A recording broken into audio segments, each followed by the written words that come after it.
வணக்கம். இலங்கை செய்திகளுடன் நான் ரோஷன். விரிவான செய்திகளுக்கு முன் தலைப்புச் செய்திகள். கையூட்டல் மற்றும் ஊழலில் இருந்து அரசியலமைப்பு மீட்டெடுக்க தற்போதைய அரசாங்கம் தீவிர நடவடிக்கைகளை எடுத்து வருவதாக ஜனாதிபதி சுட்டிக்காட்டு. நிராகரிக்கப்பட்ட சுமார் 35 வேட்புமனுக்களை மீண்டும் ஏற்றுக்கொள்ளும் வகையில் மேல்முறையீட்டு நீதிமன்றம் உத்தரவு. இலங்கைக்கு விதித்த வரிகளில் ரணில் விக்ரமசிங்க பதவியில் இருந்திருந்தார், ஒரு தொலைபேசி அழைப்பில் தவிர்த்திருக்க முடியும் என ராஜித சேனாரத்ன கருத்து.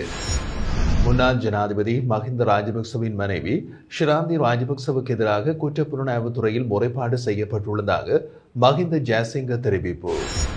தொடர்பது விரிவான செய்திகள்.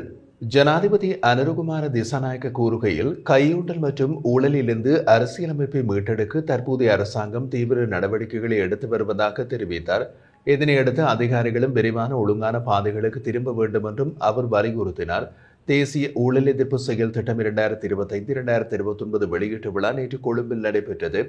இதில் கலந்து கொண்டு உரையாற்றிய போது ஜனாதிபதி, கடந்த காலங்களில் ஊழல் மற்றும் கையூட்டல் ஆட்சி நாட்டின் அரச நிறுவனங்களின் மதிப்பையும் நிர்வாக அமைப்புகளின் மரியாதையும் சீரழித்துள்ளதாக கூறினார். ஆனால் தற்போதைய ஆட்சி பொறுப்பேற்ற பிந்தைய 6 மாதங்களில் அரசு சபையில் இப்படியான செயல்களுக்கு இடமில்லை என்றும் சுட்டிக்காட்டினார்.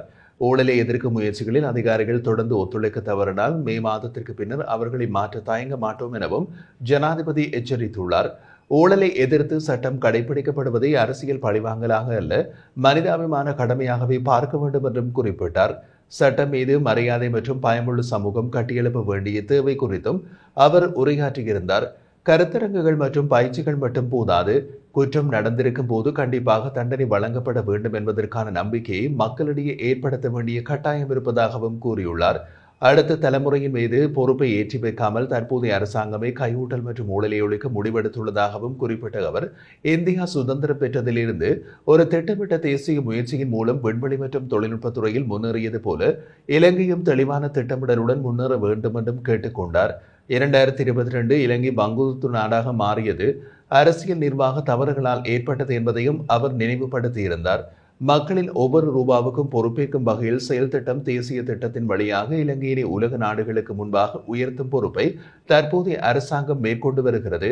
இதுபோன்ற நடைமுறைகள் மூலம் சட்டத்தை அமல்படுத்தும் நிறுவனங்கள் மீது மக்களிடம் நம்பிக்கை உருவாகும் என்றும், குற்றம் செய்து சட்டத்திலிருந்து தப்ப முடியாது என்பதை தெளிவுபடுத்த வேண்டும் என்றும் ஜனாதிபதி குறிப்பிட்டார்.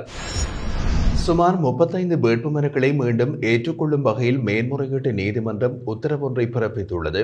பிறப்புச் சான்றிதழின் சான்றுபடுத்தல் மற்றும் அரசியலமைப்பின் 7வது உபபிரிவின் கீழ் எடுக்கப்பட்ட சத்தியப்பிரமாணம் தொடர்பான சிக்கல்களின் காரணமாக நிராகரிக்கப்பட்ட வேட்புமனுக்களை மீண்டும் ஏற்றுக்கொள்ள அதிகாரிகள் நடவடிக்கை எடுக்க வேண்டும் என்று மேன்முறையீட்டு நீதிமன்றம் உத்தரவு பிறப்பித்துள்ளது.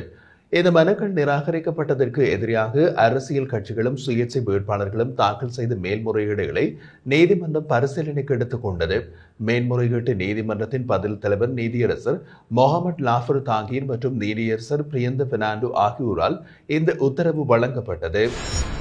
2025 உள்ளூராட்சி தேர்தல்கள் தொடர்பாக வன்முறை செயல்கள் மற்றும் தேர்தல் விதிமுறை மீறல் தொடர்பாக நாடு முழுவதும் உள்ள போலீஸ் நிலையங்களில் 128 முறைப்பாடுகள் பதிவாகியுள்ளதாக போலீஸ் ஊடக பிரிவு தெரிவிக்கின்றது. தேர்தல் சட்டங்களை மீறுவது தொடர்பான 2 குற்றவியல் முறைப்பாடுகளும் தேர்தல் விதிமுறைகளை மீறிய குற்றச்சாட்டு தொடர்பாக 3 முறைப்பாடுகளும் பதிவாகியுள்ளது. குறித்த சம்பவங்கள் தொடர்பாக அரசியல் கட்சி ஆதரவாளர் ஒருவரும் கைது செய்யப்பட்டுள்ளதாக போலீசார் தெரிவித்துள்ளனர். அதன்படி மார்ச் 3ஆம் தேதி முதல் இதுவரையான காலப்பகுதியில் உள்ளாட்சி மன்ற தேர்தல் தொடர்பாக பெறப்பட்ட முறைப்பாடுகளின் எண்ணிக்கை 128 அதிகரித்துள்ளது. இந்த சம்பவங்கள் தொடர்பாக 13 வேட்பாளர்களும் 43 ஆதரவாளர்களும் கைது செய்யப்பட்டுள்ளதோடு 11 வாகனங்களும் போலீசாரால் பொறுப்பேற்கப்பட்டுள்ளது. போலீஸ் சேவைக்காக 2500 பேரை அவசரமாக ஆட்சேர்ப்பு செய்ய அனுமதி கிடைத்துள்ளதாக பொதுமக்கள் பாதுகாப்பு அமைச்சர் ஆனந்த் விஜயபால இன்று பாராளுமன்றத்தில் தெரிவித்தார். இந்த ஆட்சேர்ப்புக்கான வர்த்தமானி அறிவிப்பு விரைவில் வெளியிடப்படும் என்றும், எதிர்காலத்திலும் மேலும் ஆட்சேர்ப்பு நடவடிக்கைகள் முன்னெடுக்கப்படும் என்றும் குறிப்பிட்டுள்ளார். போலீசாரால் ஏற்படும் துன்புறுத்தல்களை குறைக்கும் நோக்கில் புதிய விசேட திட்டம் அறிமுகப்படுத்தப்பட்டுள்ளதாகவும், போலீஸ் சம்பந்தப்பட்ட நீதிமன்ற வழக்குகள் தொடர்பாக சட்டம் அதிபரோடு தொடர்ச்சியாக கலந்துரையாடல் நடைபெற்று வருவதாகவும் அமைச்சர் குறிப்பிட்டுள்ளார். மேலும் போலீசாருக்காக தனிப்பட்ட சம்பள அமைப்பை உருவாக்கும் பணிகள் தற்போது முன்னெடுக்கப்பட்டு வருகின்றது என்றும் அமைச்சர் ஆனந்த் விஜயபால குறிப்பிட்டார். அமெரிக்க ஜனாதிபதி டொனால்டு டிரம்பால் இலங்கைக்கு விதித்த வரிகளை முன்னாள் ஜனாதிபதி ரணில் விக்ரமசிங்க பதவியில் இருந்திருந்தார், ஒரு தொலைபேசி அழைப்பின் மூலமே தவிர்த்திருக்க முடியும் என்று முன்னாள் அமைச்சர் ராஜித சேனாரத்ன குறிப்பிட்டுள்ளார். இந்த நிலையில் ரணில் விக்ரமசிங்கே தொடர்ந்து ஜனாதிபதியாக இருந்தால் இந்த வகையான வரிகள் அமலாக முடியாதிருந்திருக்கும் என்றும் அவர் வலியுறுத்தினார். அமெரிக்க வரி நடவடிக்கைகள் டிரம்பின் ஆலோசகர் எலான் மஸ்கின் பரிந்துரையின் அடிப்படையில் மேற்கொள்ளப்பட்டதாக ராஜித சேனாரத்ன சுட்டிக்காட்டியுள்ளார். ரணில் விக்ரமசிங்கே மற்றும் எலான் மஸ்க் இடையே நெருக்கமான நட்பு இருப்பதாலும் அந்த உறவை பயன்படுத்தி இலங்கை மேற்கொண்டு இருந்திருக்கும் வரி விதிப்பு சலுகைகள் சாத்தியமாக இருந்திருக்கலாம் எனவும் அவர் குறிப்பிட்டார். ரணில் விக்ரமசிங்கே மீண்டும் ஜனாதிபதியாக பதவி வகிக்கும் வாய்ப்பு இல்லை என்பதால் இவ்வாறு அமெரிக்க வரி விதிப்புகளில் சலுகைகளை பெறும் சந்தர்ப்பம் இப்போது இலங்கைக்கு இல்லை என்றும் கூறினார். கம்பகா பகுதியில் உள்ள ஒரு நிலம் சட்டவிரோதமாக பரிவர்த்தனை செய்யப்பட்டதாக கூறப்படும் விவகாரத்தில் முன்னாள் ஜனாதிபதி மஹிந்த ராஜபக்சவின் மனைவி ஷிராந்தி ராஜபக்சவுக்கு எதிராக குற்றப்புலனாய்வு துறையில் முறைப்பாடு தாக்கல் செய்யப்பட்டுள்ளதாக பிரதியமைச்சர் மஹிந்த ஜாசிங்க தெரிவித்தார். அந்த நிலம் முதலில் ஷிராந்தி ராஜபக்சவின் பெயரில் இருந்ததையும் பின்னர் அதனை வேறொருவருக்கு விற்றுவிட்டு 2012 பிப்ரவரி 5 நாகானந்த பௌத்த மையத்திற்கு நன்கொடையாக மாற்றியதாகவும் தெரிவித்தார். இந்த நிலம் பௌத்த விகாரைக்கு சொந்தமானதாக கூறப்படுகின்ற சூழலில் 2023 அக்டோபர் 10 தெகவெளி பகுதியை சேர்ந்த நபருக்கு மீண்டும் விற்கப்பட்டது எனவும் அமைச்சர் கூறினார். மேலும் அந்த நிலத்தில் அமைந்துள்ள கட்டடத்திற்கு மின்சார கட்டணங்களை ஒரு மதகுரு செலுத்தியிருந்தது விசாரணைகளில் தெரிய வந்துள்ளதாகவும் மஹிந்த ஜாசிங்க தெரிவித்தார். இந்த சம்பவம் தொடர்பாக முழுமையான விசாரணைகளை நடத்த வேண்டும் என்று கோரிக்கையுடன் குற்றப்புலனாய்வு துறையில் அதிகாரப்பூர்வமாக முறைப்பாடு சமர்ப்பிக்கப்பட்டுள்ளதாக பிரதியமைச்சர் மஹிந்த ஜாசிங்க தெரிவித்துள்ளார்.